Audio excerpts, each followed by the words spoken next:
Hola a todos, ¿qué tal? Esperando que estén muy bien. En este video vamos a hablar de las demencias, que son un grupo de enfermedades neurológicas que afectan al individuo en su nivel operacional y funcional. Vamos a estudiar la definición, la caracterización, el diagnóstico y el tratamiento de este grupo de enfermedades. Así que comencemos.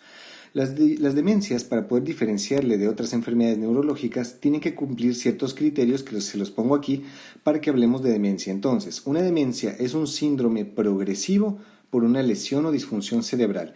Este criterio de aquí descarta todo trastorno psiquiátrico o funcional, es decir, cuando hablamos de demencia tiene que haber un daño orgánico a nivel cerebral. Tiene que haber un deterioro de las funciones mentales superiores. Las demencias se caracterizan principalmente porque se pierden estas funciones tales como la memoria, que es la principal, y también el lenguaje, las nocias, las praxias, la función ejecutiva. Este tipo de funciones que permiten la capacitación operacional de una persona, la funcionalidad en la sociedad, pues serán las que se vayan perdiendo en estas enfermedades. Otro criterio importante es que estas funciones estaban adquiridas a nivel normal, es decir, no podemos hablar de demencia en personas que no tuvieran previamente estas funciones preservadas. Cuando hablamos de pacientes que tengan retraso en el neurodesarrollo, el llamado retraso mental, pues nunca adquirieron estas funciones mentales superiores a un nivel óptimo, entonces no podemos hablar de demencia porque la demencia es cuando se pierden estas funciones, es la persona que operacionalmente se encontraba bien y que poco a poco se fue deteriorando en estas áreas que les he mencionado, en lenguaje, función ejecutiva, etc. Otro criterio importante es que el nivel de conciencia está preservado.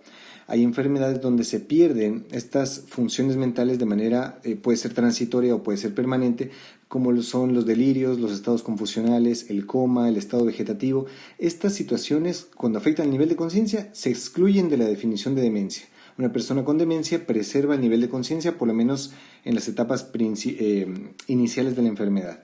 Y finalmente, las demencias van a ser enfermedades que afecten al rendimiento laboral o social del individuo y que poco a poco le van a volver cada vez más dependiente de otros, ya sea familiares o cuidadores, hasta que pierden por completo la autonomía personal. Entonces, eso, cuando cumplen estos 5 criterios, hablamos de demencia. Entonces, la demencia sería una enfermedad neurológica o orgánica donde una persona pierde sus funciones mentales superiores de manera progresiva y donde el nivel de conciencia está preservado y que van perdiendo poco a poco su autonomía. Así que esa sería como una definición global de lo que son las demencias. En la práctica es importante diferenciar el declive cognitivo patológico de los cambios fisiológicos del envejecimiento, que también conllevan a un descenso en las funciones mentales superiores, pero no van a alterar la funcionalidad social y laboral del individuo, o al menos no tan dramáticamente como lo hacen las demencias. Entonces, hay múltiples escalas que se utilizan para diferenciar esto. La que más se usa en la práctica es la llamada Mini Mental State Examination, que consiste es un cuestionario que tiene varias actividades que evalúan la memoria, orientación, lenguaje, escritura, lectura, cálculo, praxis. Se realiza esto al paciente en la consulta, te tomas entre 30 a 40 minutos, puede ser menos incluso, pero la idea es hacerlo de una manera que el paciente entienda cada pregunta y puedes obtener como máximo una puntuación de 30, que querría decir que el paciente pues no tiene deterioro alguno o al menos objetivable por esta prueba. Y se le considera, o sea, se le utiliza como examen de screening, se le considera positivo cuando es menos de 24. Cuando es menos de 24, conjunto con otros datos clínicos, por supuesto, podríamos pensar en una posible demencia. Y bueno, hay un estado borderline, un estado entre que sí que no, que es el llamado deterioro cognitivo leve, que es cuando un paciente tiene una puntuación entre 27 y 24, pero que este deterioro cognitivo no llega a afectar el diario vivir de la persona. Entonces, por eso se llama cognitivo leve, porque genera disfunción ya sea de la memoria, de la función cognitiva, pero el paciente puede realizar sus actividades diarias sin problema. Se considera que este deterioro cognitivo leve puede bien ser o un estadio evolutivo previo en la evolución de una demencia o puede ser un trastorno aislado en un paciente que nunca desarrollará una. De todos modos, se considera factor de riesgo y es importante tenerlo registrado en la historia clínica. En cuanto a las causas, tenemos que saber que toda condición que genere daño neuronal, que puede ser de muchos orígenes, puede provocar una demencia, pero las más frecuentes van a ser las de índole degenerativa, es decir, todas aquellas enfermedades que generen daño neurológico progresivo por destrucción en nivel molecular de las estructuras, ya sea por depósito de sustancias, por disfunción de proteínas, y aquí vamos a englobar pues a la enfermedad de Alzheimer, a la enfermedad de Huntington, a la enfermedad de Parkinson, la enfermedad por cuerpos de Levy, las demencias de tipo frontal, bueno, entre otras más, van a ser las más frecuentes, y dentro de estas, solamente la enfermedad de Alzheimer es la que ocupa un 60% de todas las causas de demencia. Así que sería la que mejor debemos conocer y la que vamos a estudiar en un video aparte de este que estamos viendo ahora. Otra causa importante y que sería la segunda más frecuente son las enfermedades vasculares. Las enfermedades vasculares porque situaciones que afecten la vasculatura, ya sea de grandes vasos o pequeños vasos, podrían eventualmente generar daño neuronal. Aquí entonces tenemos los infartos múltiples, tenemos las leucoencefalopatías subcorticales, las arteritis, bueno, causas donde haya daño del aporte sanguíneo a las neuronas y que puedan generar daño. También tenemos como causas de demencia las situaciones de daño metabólico y tóxico. Aquí tenemos el daño ocasionado por fármacos, por anoxia cerebral, por hipo o hipertiroidismo, también por hipopituitarismo, por uremia, también por diálisis, por enfermedades hepáticas, por déficit de vitaminas, por alcohol. Entonces todas las causas, digámoslo, endocrino-metabólicas estarían agrupadas en este grupo. También tenemos algunos tumores, traumatismos, sobre todo cuando son crónicos, también el hematoma subdural crónico serán causas importantes a tener en cuenta. Las infecciones, algunos tipos de infecciones, sobre todo crónicas, que van a generar demencia, como lo son las meningoencefalitis crónicas, que pueden ser por brucela, listeria, sífilis, micobacterias, hongos, que van a ser más frecuentes en pacientes con inmunodepresión asociada. También vamos a tener enfermedades inflamatorias, desmielinizantes, principalmente la esclerosis múltiple y las leucodistrofias, las enfermedades por depósito que son más raras, o sea que son congénitas, moleculares, ya un poquito más rebuscadas, y la llamada hidrocefalia crónica del adulto, que bueno, la vamos a estudiar en otro video. Aquí les dejo resaltado cuáles vamos a tener en cuenta como más frecuentes, pero nos vamos a limitar a estudiar en este video a la enfermedad por cuerpos de Lewy, a la demencia frontotemporal y a la demencia vascular. Y la enfermedad de Alzheimer la vamos a separar para estudiarla con mayor detenimiento en otro video.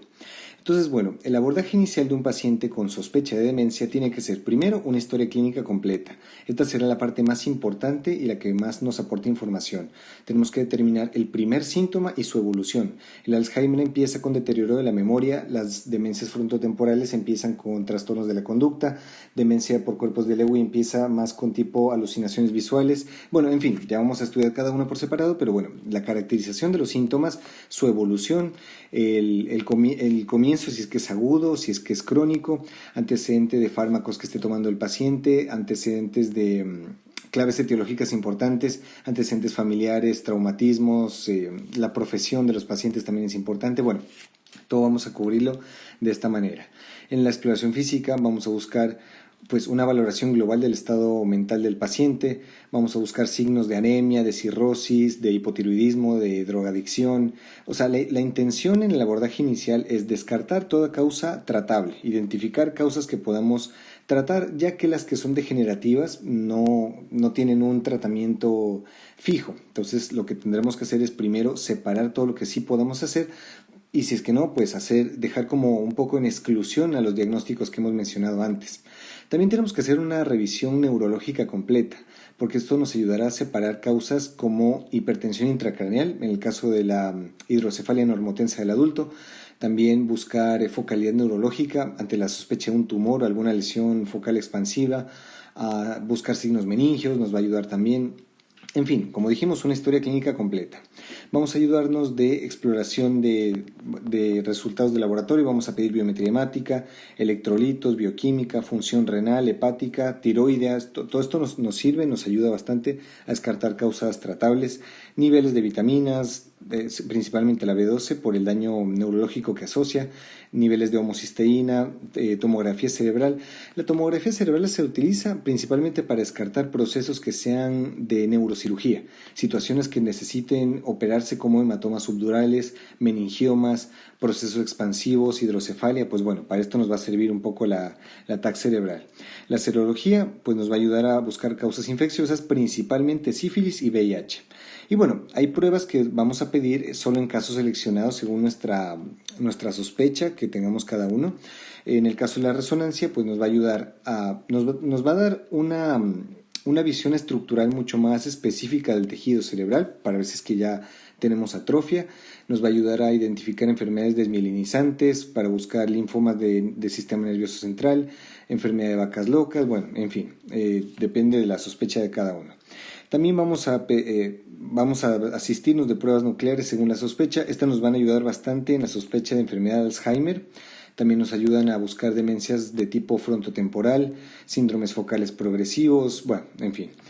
El electroencefalograma casi no nos sirve en este caso, tiene mayor utilidad en las epilepsias, en este caso nos ayudaría en la enfermedad de vacas locas, o también para encefalopatías metabólicas, pero no tiene mucha utilidad en el estudio de los pacientes con demencia. Vamos a utilizar la punción lumbar ante sospecha de enfermedad desmielinizante, ya que nos ayuda a buscar anticuerpos específicos, ante meningoencefalitis crónicas, porque nos ayudaría a buscar agentes infecciosos, también ante enfermedades por priones como la vacas locas igual mencionada anteriormente, y también nos va a ayudar a buscar algunos marcadores biológicos de la enfermedad de Alzheimer, así que pues también la vamos a utilizar. Y bueno, hay otras pruebas genéticas, baterías analíticas, neuropsicológicas que van a depender de cada caso. También es importante la caracterización funcional de los pacientes en el tiempo, es decir, cómo ellos asimilan las actividades de su vida diaria y qué tan dependientes son de cuidadores externos. Entonces, normalmente los pacientes empiezan con un deterioro puntual en la memoria, en la función ejecutiva, pero mantienen su autonomía, mantienen sus actividades diarias y requieren poca o ninguna supervisión de la familia. Después, los pacientes evolucionan en su daño y comienzan a perder la autonomía que tienen, las actividades instrumentales, por ejemplo, la utilización de utensilios de cocina, el manejo del dinero, del transporte público. Entonces, cada vez necesitan más de la asistencia de personas para poder llevar su vida a cabo. Y finalmente pasan a un momento donde son dependientes de las actividades básicas de la vida diaria, básicas como lo son comer, el control de los esfínteres, la movilización. Entonces estos pacientes no se los puede dejar solos porque pueden entrar en múltiples complicaciones como caídas, como infecciones. También pueden presentar inanición porque ya no son capaces de comer sin que se lo digas o sin que les asistas con esto. Entonces son pacientes que se vuelven dependientes de familiares o de cuidadores. Progresivamente van avanzando en su daño neurológico hasta que terminan siendo pacientes con una completa desconexión con el medio, que pierden su capacidad de lenguaje, de control voluntario y terminan siendo completamente dependientes y requieren de ingresos en instituciones específicas para este tipo de pacientes. Entonces es importante informar a la familia sobre esta evolución natural que tienen las demencias para que sepan cómo abordar al paciente según la fase operacional en la que se encuentre. Entonces, ya sabiendo esto, podemos un poco abordar el tratamiento general. Independientemente de la causa, sabemos que las demencias se tienen que tratar de esta forma. Tenemos que inicialmente facilitar en el paciente la orientación, la comunicación y la autonomía. Poco a poco requeriremos de darle ayudas al paciente para que sepa ubicarse en tiempo, persona y espacio, que se pueda comunicar, facilitar situaciones de lenguaje, ayudar un poco con la evocación de los recuerdos. Decir al paciente que lo esperable es que su deterioro sea progresivo, decirle que empiece a resolver sus problemas laborales y legales. Es un momento óptimo para que se le permita tener directrices anticipadas sobre su deterioro crónico, para que ponga en orden todas sus situaciones que necesite. También es importante no dejar de lado a sus cuidadores, es decir, brindar apoyo social y psicológico a cuidadores y familia, porque conlleva cada vez a un daño más extenuante para las personas que lo cuidan. Progresivamente a esto, los pacientes cuando ya van, el daño neurológico es más grave, empiezan a requerir tratamiento sintomático. Por ejemplo, los pacientes pueden entrar en estados de agitación donde será necesario utilizar ansiolíticos, dar hipnóticos porque van perdiendo también la capacidad del sueño, invierten su sueño vigilia, duermen durante el día, despiertan en la noche muy agitados, entonces se requiere fármacos para esto. Muchas veces también se requiere de antidepresivos, de antipsicóticos. Muchos de estos pacientes ya hacen psicosis, ya hacen alucinaciones, escuchan voces y esto conlleva sufrimiento tanto del paciente como de la familia. Entonces cada vez se comienza a utilizar más y más fármacos para que esto lleve un poco más haya menos disconfort de la familia y el paciente esté cada vez más estable, pero cada vez se irá desconectando más con el medio. Entonces hay que anticiparle a la familia esto, brindar asistencia para la movilidad, para el soporte higiénico y finalmente los pacientes, como ya les he comentado antes, terminan desconectándose por completo. Cuando pierden por completo lo que es el lenguaje y el control motor voluntario, es cuando nos enfrentamos a este dilema ético de su fase terminal en el que nos planteamos hasta qué punto está justificado alimentar artificialmente a personas que han alcanzado un estado de vida vegetativo. Entonces, muchas veces, y esto es un dilema ético que depende de cada caso, se piensa que la supresión de la alimentación artificial estaría plenamente justificada y también de la limitación de esfuerzos terapéuticos, es decir, se acepta que una persona operacionalmente ya deja de ser en sí la persona que era antes. Entonces, bueno, no me voy a meter ahora en el dilema filosófico, pero muchas veces se trata de esto, de aceptar la realidad de que son daños inmejorables que solo tienden a peor. Entonces, por la dignidad del paciente, es mejor no extremar en esfuerzos de su tratamiento. Bueno, ahora vamos a pasar a hablar de algunas consideraciones importantes de cada enfermedad. Vamos a utilizar como modelo práctico de prototipo de demencia la enfermedad de Alzheimer, así que yo te recomiendo en este momento que te cambies de video y empieces a ver el de enfermedad de Alzheimer, porque a continuación solamente voy a enumerar qué diferencias destacables tienen las otras demencias más frecuentes con esta. O sea, vamos a estudiar esta como prototipo y las otras pues con los detalles que las hacen diferentes. Así que bueno, habiendo dicho esto, vamos a empezar a hablar de la demencia frontotemporal. Como tal, no es una enfermedad, sino es un grupo de enfermedades que tienen en común la afectación clínico-patológica predominante en lóbulos frontales y temporales. Aquí te traigo una tomografía de un paciente con demencia frontotemporal, donde vemos que hay una atrofia del encéfalo por daño neuronal, por pérdida de neuronas, se pierde tejido y este pasa a ser ocupado por líquido cefalorraquídeo. Entonces, lo llamativo de esta imagen es que vemos una atrofia importante en la parte anterior del encéfalo, vemos pérdida de sustancia en la región anterior, frontotemporal, dilatación de ventrículos, que únicamente lo que están haciendo es ocupar el espacio que deja de ocupar el encéfalo que se pierde, pero hay se preserva la parte posterior del encéfalo. Entonces, este predominio frontotemporal sería clásico de este grupo de enfermedades. Ahora, en cuanto a cuadro clínico, hay que saber diferenciarle del Alzheimer en el sentido de que en el Alzheimer la clínica preponderante era la pérdida de la memoria. Las demencias frontotemporales se caracterizan primero porque empiezan a edades más tempranas y en la clínica preponderante van a ser trastornos de la conducta y trastornos del lenguaje. En cuanto a trastornos de la conducta, esto se conoce como las demencias frontotemporales variante conductual.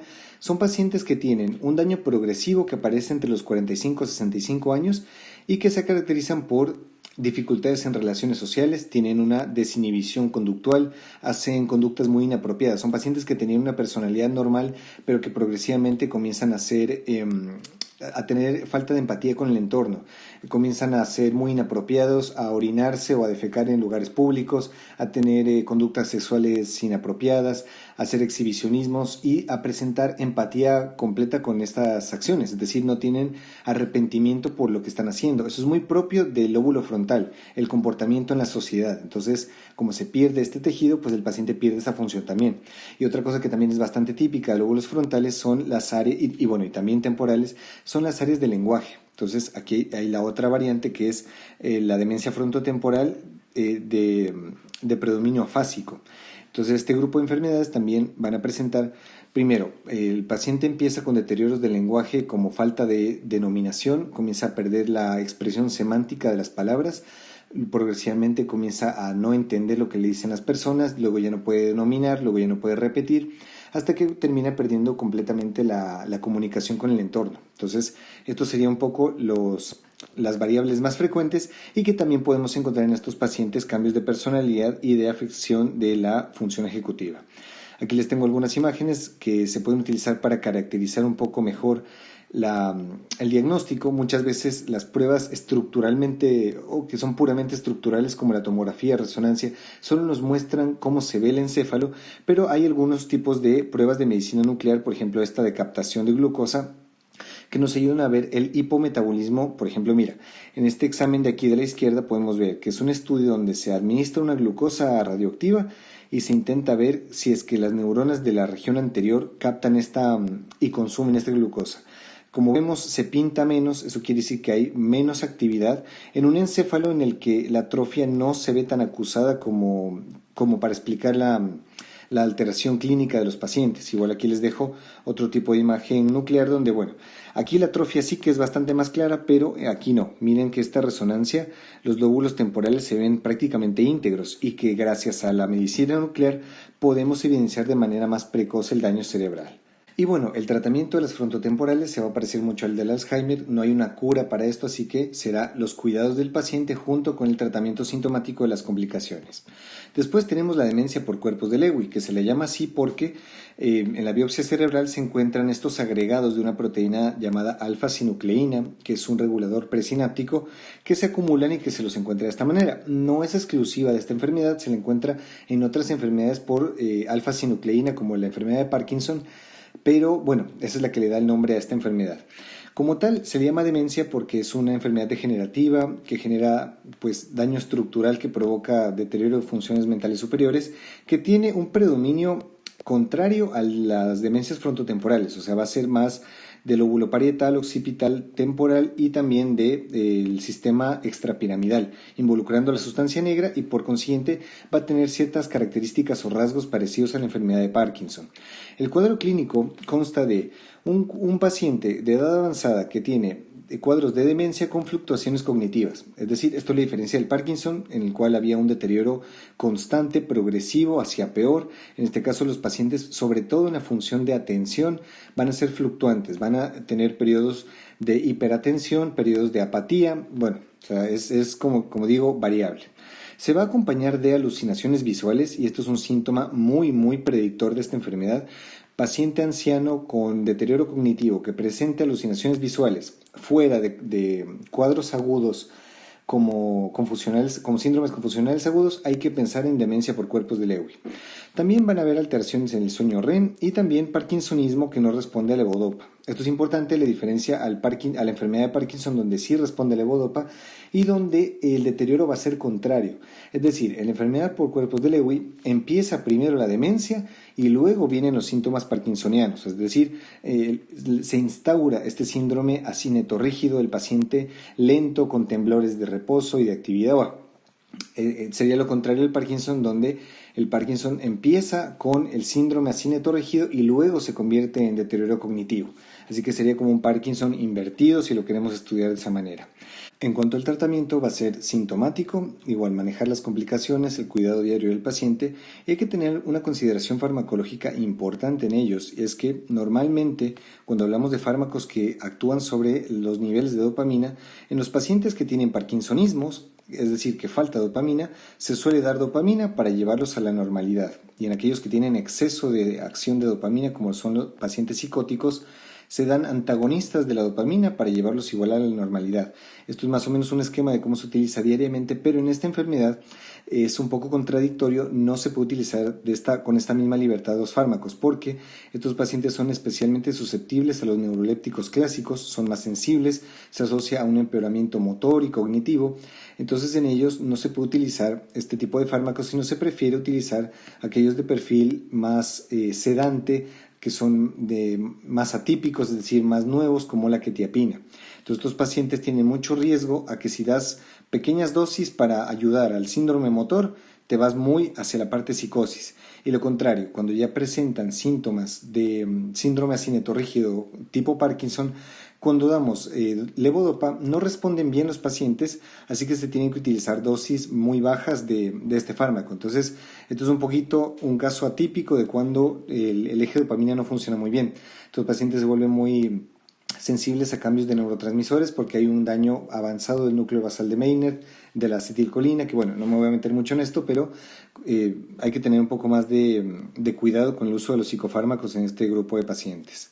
Y finalmente tenemos las demencias vasculares, que bueno, como ya dijimos antes, estas ocurren por el daño neurológico ocasionado por la falta de riego sanguíneo, en áreas donde están estas funciones mentales representadas. Entonces, hay que sospechar en demencias vasculares en todo paciente que tenga factores de riesgo cardiovascular, obesidad, hipertensión, diabetes, tabaquismo, y que también tengan una instauración brusca del deterioro. Es decir, no van a ser como las degenerativas, que son de una evolución más progresiva, sino que estas son daño más brusco, que puede muchas veces estar acompañado de focalidad neurológica, es decir, daños específicos anatómicos de la corteza. Entonces, aquí pensaremos en demencias vasculares. Etiológicamente pueden deberse a demencias multiinfarto, es decir, daño de múltiples áreas de la corteza, principalmente de lóbulos frontales. También puede ser demencia por infartos estratégicos, principalmente en tálamo paramedial bilateral, una zona donde se desprenden muchas conexiones hacia corteza que involucran estas funciones. Y también la llamada enfermedad de Binswanger, que es una enfermedad donde tenemos un daño no cortical, sino subcortical por aterosclerosis. Es decir, aquí hay un taponamiento de múltiples arterias perforantes que irrigan a la sustancia blanca que llega a la corteza. Entonces, en este caso tendríamos un daño isquémico de áreas estratégicas. Entonces, muchas veces las demencias que son por infartos las vamos a encontrar en los estudios de imagen como oscurecimientos de las áreas afectadas, como el típico evento cerebrovascular, donde encontramos que las áreas de penumbra, las áreas que están oscurecidas, serían las áreas dañadas por isquemia. Pero en la enfermedad de Binswanger tenemos lo contrario. Tenemos que hay un proceso inflamatorio de la sustancia blanca y que esto se manifestaría en la imagen como la llamada leucoaraiosis, que es un término radiológico que describe áreas que son, en la tomografía se ven como hipodensas, pero en la resonancia se las encuentra como áreas es decir, como áreas hiperintensas, sería el término correcto, de distribución periventricular, o que bueno, se las encuentra en áreas subcorticales. Esta sería la típica leucoaraiosis, no es específica de esta enfermedad, pero nos indicaría, en esta y en otras enfermedades, de daño de sustancia blanca. Entonces igual, paciente que tiene factores de riesgo cardiovascular, que tiene deterioro brusco de funciones mentales superiores, que tiene probablemente también alteración focal, hay que pensar en esta posible enfermedad. Entonces, las demencias vasculares van a tener una estrategia terapéutica diferente. Como en esta podemos identificar la causa, vamos a ir hacia este lado, a tratar los factores de riesgo cardiovascular, al igual que en el evento cerebrovascular isquémico. Nos vamos a centrar en tratar la hipertensión, la diabetes, todos estos factores como a manera de prevención secundaria para que el paciente es decir, muchas veces no se recuperan estas áreas dañadas, pero se puede detener su progresión. Esto también la diferencia del Alzheimer, donde no podemos detener su progresión, en este caso sí podemos hacer algo para detener el daño del paciente. Y eso sería todo. Les agradezco mucho por ver este video. Sé que salió un poco largo, pero también es un tema bastante complejo. Traté de resumirlo lo más posible, espero que les sirva, espero que haya salido bastante esquemático. Les invito por favor a que vean el de Alzheimer, que pues lo profundizamos un poco más, que les va a servir muchísimo en su práctica. Y bueno, si tienen cualquier duda, comentario, sugerencia, pónganmela ahí en los comentarios. No se olviden de suscribirse para ver más clases de medicina y también de seguirme en Instagram, que todo el tiempo estoy subiendo contenido que les será de su interés. Espero que les vaya muy bien en sus estudios y que tengan un buen día.